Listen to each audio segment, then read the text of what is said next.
اب ان کی ساری توجہ کا مرکز میں تھی۔ انہوں نے مجھے بے تحاشا محبت کی تھی۔ 14 جماعتیں پڑھنے کے بعد مجھے ارسلان نے کہا کہ یونیورسٹی میں داخلہ لے لینا چاہیے تمہیں، لیکن میں شروع سے ہی کچھ نکمی قسم کی تھی۔ مجھے پڑھائی کا بھی کوئی خاص شوق نہیں تھا، اگرچہ میں نے 14 جماعتیں بھی پڑھی تھیں تو صرف ارسلان کے ڈر سے۔ کبھی مجھے کسی سبجیکٹ میں مشکل ہوتی تو وہ خود مجھے سمجھاتا تھا، لیکن یونیورسٹی میں داخلہ لینے کے لیے میں نے صاف انکار کر دیا۔ میں نے کہا مجھے نہیں پڑھنا آگے۔ اس نے مجھے گھور کر دیکھا، کہنے لگا کیوں نہیں پڑھنا آگے؟ میں نے تائی اماں کی طرف ملتجی نظروں سے دیکھا۔ وہ کہنے لگی ارسلان وہ نہیں پڑھنا چاہتی تو کیوں بچی کے ساتھ زبردستی کر رہے ہو؟ کہنے لگا اماں کیا ہو گیا ہے آپ کو؟ نمرا کو تو ویسے بھی عقل نہیں ہے، اوپر سے آپ بھی اس کی بے وقوفی پر اس کا ساتھ دے رہی ہیں۔ اماں نے کہا بس رہنے دو، تم میری بچی نہیں پڑھنا چاہتی تو کیوں اس کے سر پر کتابوں کا بوجھ لادنا چاہتے ہو؟ زچ ہوتے ہوئے وہ کمرے سے باہر چلا گیا تھا۔ جاتے جاتے کہنے لگا آپ اس کا مستقبل تباہ کر رہی ہیں۔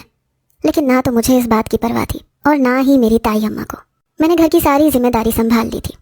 ایک بار یہ ہوا کہ تائی اماں کے سینے میں بہت درد اٹھا۔ ارسلان انہیں ہاسپٹل لے گیا، میں بھی ان کے ساتھ تھی، روئے جا رہی تھی۔